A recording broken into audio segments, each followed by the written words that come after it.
যেটা অফিসিয়ালি আছে সেটা তো 2000 কোটির কাছাকাছি শুনছি, কিন্তু আনঅফিসিয়ালি কয়েক লক্ষ কোটি টাকা, এবং সেটা শুধুমাত্র টিএমসির ফান্ডে নয়, মমতা আর অভিষেকের কাছেও আছে।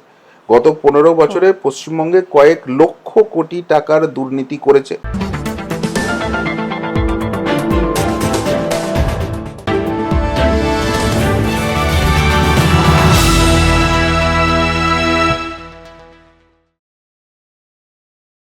পালাবদলের পর তৃণমূলের এক এক করে দুর্নীতির খোলস ছাড়ছে প্রতিদিন।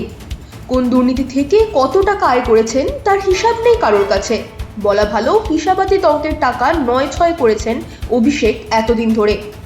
ডাবল ইঞ্জিন সরকার আসার পর একের পর এক জটের সমাধান হতে দেখা যাচ্ছে বাংলায়। ঠিক তেমনভাবেই তৃণমূলের অবৈধ ফান্ডের পরিমাণ নিয়েও তদন্ত শুরু করেছে পুলিশ।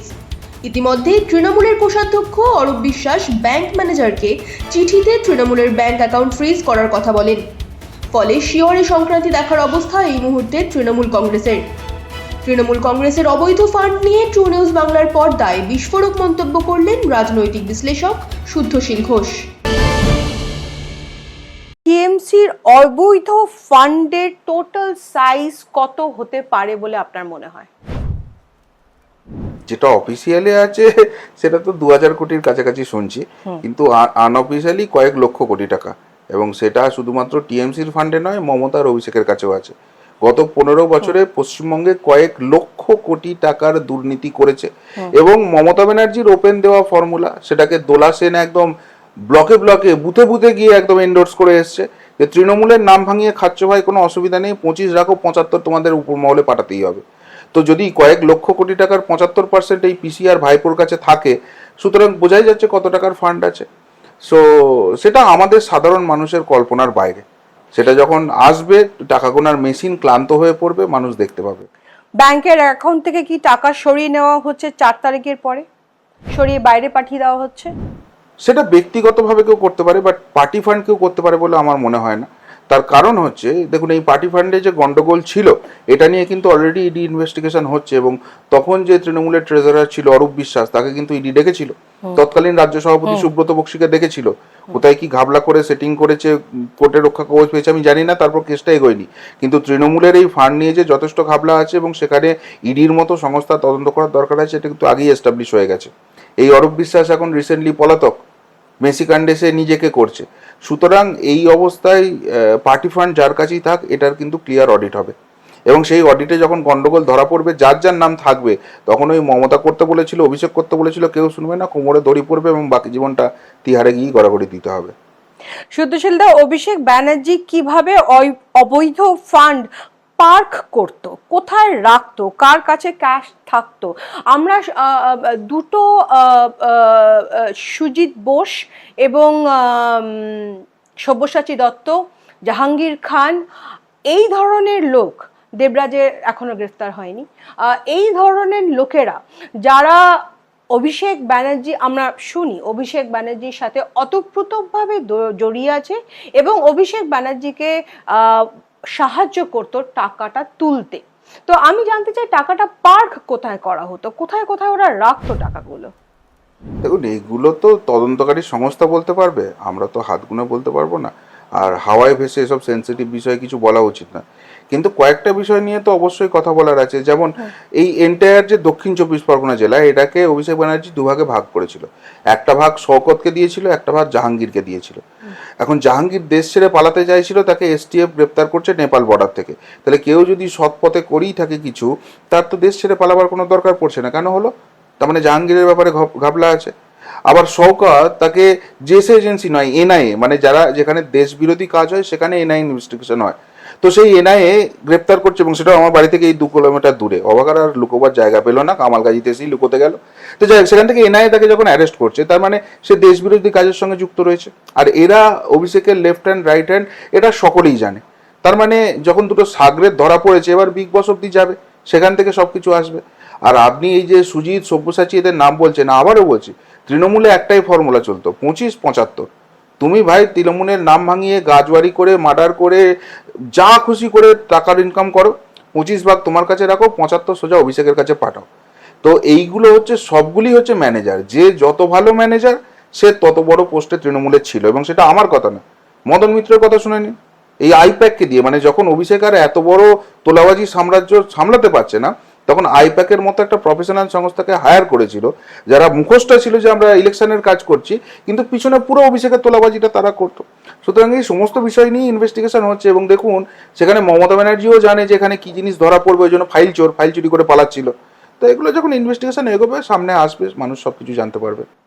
সুতোশীলদা, আপনার কি মনে হয় অভিষেক ব্যানার্জির গ্রেফতার তো হয়তো হবেই, হলে এই টাকাটা কে কিভাবে রিকভার করবে, কোথায় রাখা আছে, এই সব খবর কি মমতা ব্যানার্জির কাছে আছে? নিশ্চিতভাবে থাকা উচিত। মমতার অভিষেক আলাদা কিছু। এখানে দেখুন, যখন তৃণমূলের বিদ্রোহ দেখছেন, বিদ্রোহটা কিসের জন্য হচ্ছে না, অভিষেকের লিডারশিপ মেনে নিতে পারছি না। মমতা ঠিক আছে, মমতা আমাদের পরামর্শদাতা হিসেবে থাকুক, কিন্তু অভিষেককে কোথাও চাইছি না। আর সেই মমতা এই অভিষেককে ছাড়তে পারছে না, যে অভিষেকের জন্য পার্টি চলে গেল, যে অভিষেকের জন্য একটা রাজ্য থেকে ক্ষমতা চলে গেল, যে অভিষেকের জন্য সব কিছু খোয়াতে বসেছে, সেই অভিষেককে মমতা ছাড়তে পারছে না। তাহলে টানটা কোথায়? এর আগেও তো আমরা দেখেছি মমতা ব্যানার্জি প্রাণভোমরা কারা, রাজীব কুমার, সিবিআই খুঁজতে আসছে, মমতা ব্যানার্জি মুখ্যমন্ত্রী হয়ে ধর্নায় বসে যাচ্ছে। সুতরাং এইসব জায়গা থেকেই তো বোঝা যায় যে মমতা ব্যানার্জির আসল জায়গাগুলো কোথায় কোথায় রয়েছে। অভিষেক ধরা পড়লে মমতা অবধি যাবেই, আর গোটা বাংলা একটা জিনিসই জানে, বাকি সবাই চুনোপটি, সব খেয়েছে হাওয়াই চটি। তার মানে আপনি বলতে চাইছেন অবৈধ ফান্ড ম্যানেজমেন্টে মমতা ব্যানার্জিরও হাত আছে? তো মমতা ব্যানার্জির কোনো রকম কোনো কিছু না থাকলে এত বড় চুরি হয়?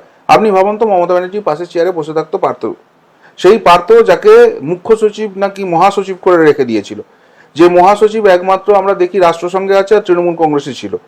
মমতা ব্যানার্জির মন্ত্রিসভায় এই পার্থ একের পর এক বড় বড় মিনিস্ট্রি পেয়েছে, আর তার কচি খুঁকি বান্ধবীর খাটের তলা থেকে কোটি কোটি টাকার পাহাড় বেরোচ্ছে।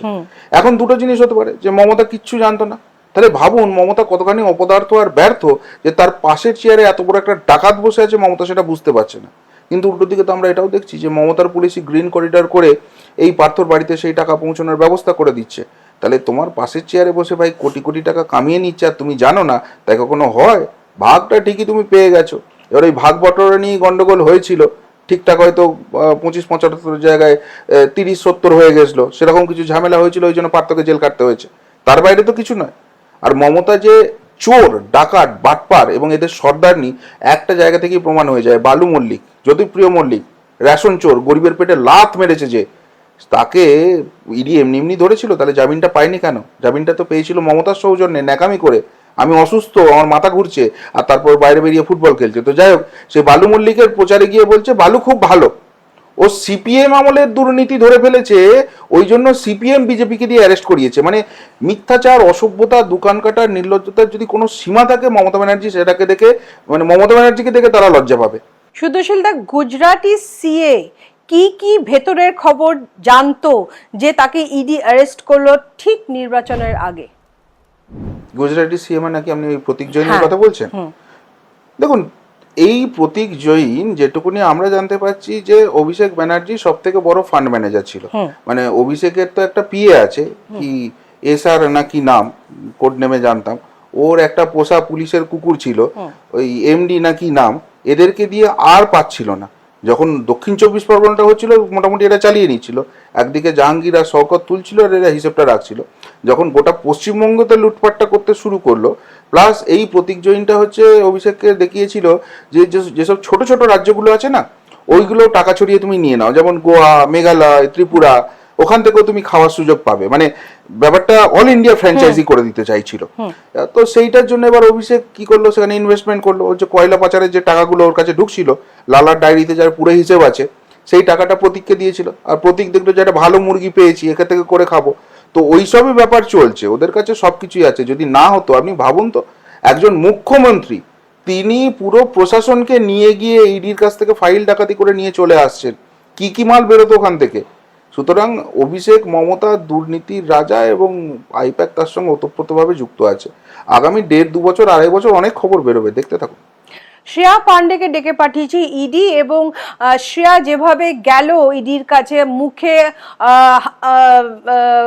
ওর শাড়ির আঁচল দিয়ে মুখ ঢেকে সাংবাদিককে ধাক্কা মেরে, এই শ্রেয়ার প্রচারের সময় হাসি মুখে দিনের পর দিন প্রচার করে গেছে, সেই শ্রেয়া একদম নার্ভাস ভাবে ইডির অফিসে ঢুকলো।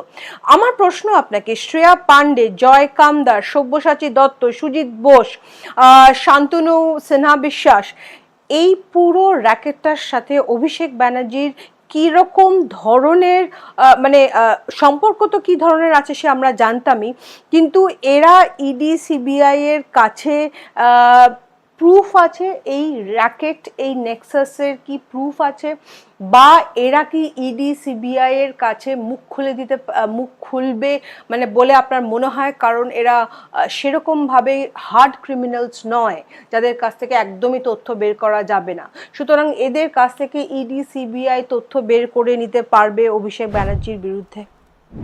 আপনার কি মনে হয় যে হার্ড ক্রিমিনাল নয়? আপনি তাহলে সত্য বাস্তব জগৎ থেকে অনেক দূরে আছেন।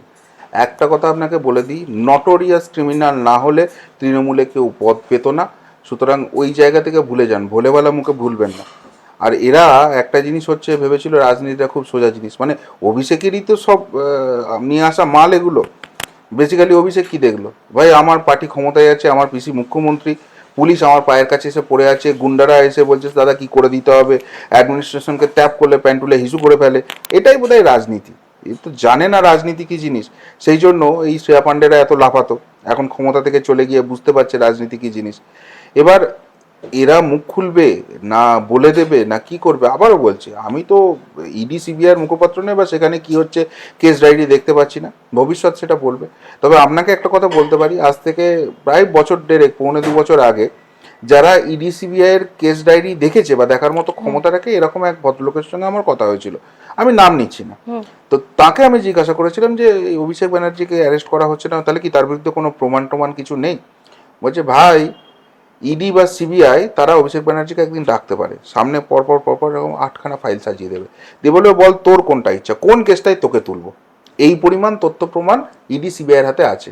মানে এটা নয় যে কোনটাতে তুলে একটা কেসেই ছেড়ে দেবো, তুই যেটাতে বলবি সেটাতে তুলবো, তারপরেরটা তোল, তারপরের কেসটাই তোকে তুলবো। এবং অভিষেক ব্যানার্জির বিরুদ্ধে এখনো অবধি মোটামুটি 20টা সলিড কেসের অভিযোগ আছে, যেখানে যদি বেয়ার মিনিমাম 5 বছর করেও সাজা হয়, অভিষেক ব্যানার্জি আগামী 100 বছর জেলে থাকবে। অর্থাৎ একবার যদি অভিষেক ব্যানার্জি জেলে ঢোকে, অভিষেক ব্যানার্জি যেদিনকে মারা যাবে, যদি না ও 150 বছর অবধি বাঁচতে পারে, তাহলে ওর মৃতদেহটা জেল থেকে বেরোবে। এই জায়গাটাই তৈরি হয়ে আছে। অভিষেক এমনি ভয় পাচ্ছে, দিল্লিতে গিয়ে ছুঁচোর মতো এমনি লুকিয়ে আছে।